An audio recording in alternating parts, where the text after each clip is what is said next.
I'm hoping maybe could help others out there is that as soon as you get to a place, Mike, where you're giving, through trauma or through whatever's happened to you in your life, as soon as you start doing, or maybe I should say it this way, as soon as you start showing up in the world and trying to achieve or trying to accomplish for other people's reasons or for other reasons, and especially for other people in your life, and it could be as simple as, your mother or father saying you should be a doctor, right? As soon as you do that, you're giving up your innate gifts and purpose to others.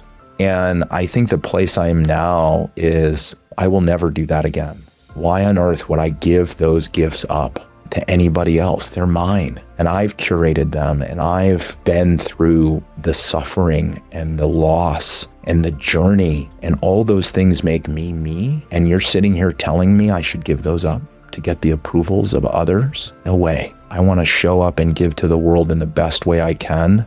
And I'm so, I'm now get to be in this place with Credo, right? Through this healing, through this work, where I get to build what I really believe in and want to believe, not what I think my investors want, not what I think, LinkedIn wants or my family wants or my partner wants, for me, and I get to create from that place. And so that's the big takeaway, I think, is just don't give your gifts up to anybody else. Realize that they're yours, and this is your opportunity always, every day, to share those gifts with the world. And what was the final turning point? What was the final piece?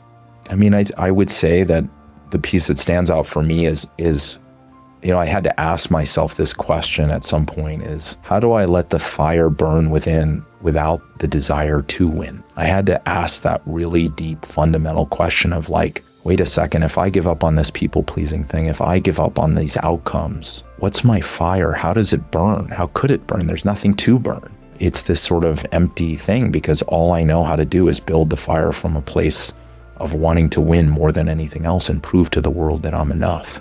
And, I think that for me was sort of the final thing I had to resolve. And I am now in the place where I am so clear, like I've never been before, that I don't have to be attached to those outcomes anymore.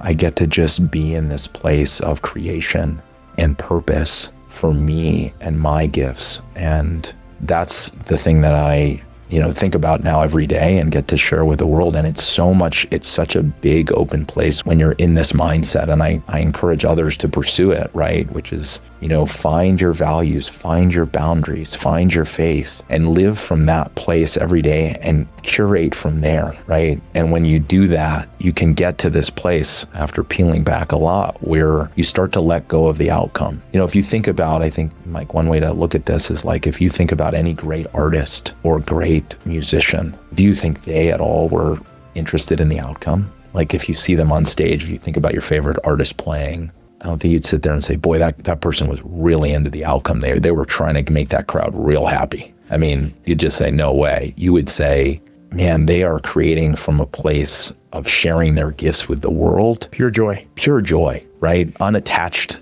to anything. And just like, here it is, I'm in this state of flow and I'm giving fully. Well, they're not playing music. They become the music. Yeah, it just is. And they're not in the knowing of it and oh, I'm playing this, chord and now I'm going to go to this chord and that chord, right? They are feeling and just expressing themselves in the purest way. And I think we deeply admire that, but we deeply don't understand where it comes from. And so many people in society today aren't pursuing that, right? We've lost that in so many ways. We're kind of obsessed with, especially financial success. And I think a lot of people are really unhappy out there.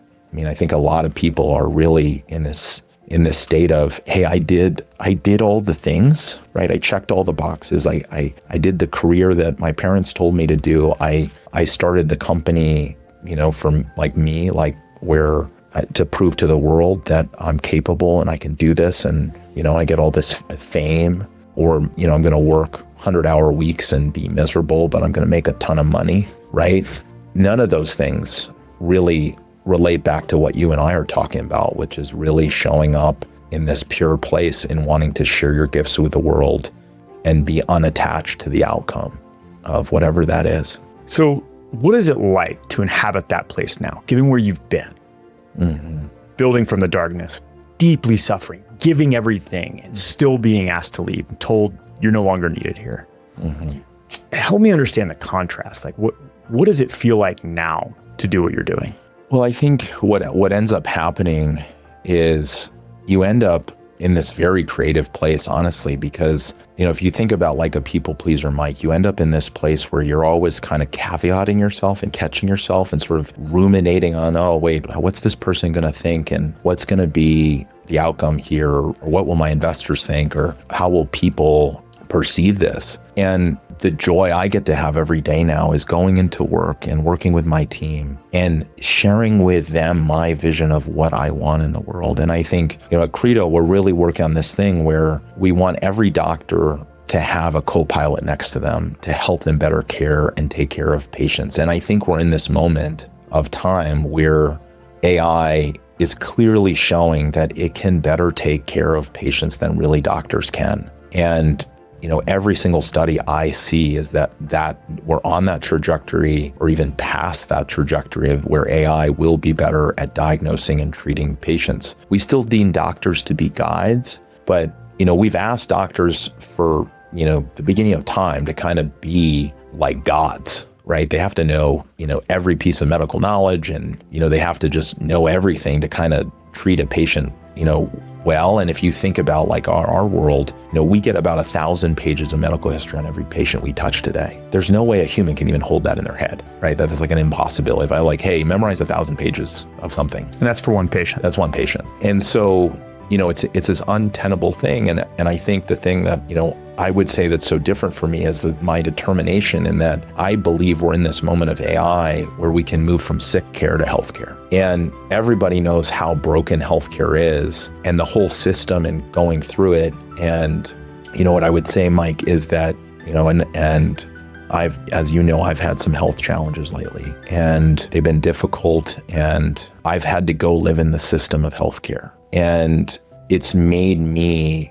really realize how broken it is. And when I started Credo, actually, I sort of write a whole thing of in 1995 when my mom was going through her cancer treatment, she would actually sit at night and type up. We had a typewriter and she would, go see second opinions. She went to a lot of different hospitals across the country and she would sit there and I'll never forget remembering listening to her type at night. And, I'm sitting there, she has this cancer diagnosis and she's typing up her medical records for her doctors to give them a summary. And, she put a picture of her and with my brother and sister I on the front of her records. And, she'd go into the appointment and say, here's everything about me. And I would say for most patients, that hasn't changed.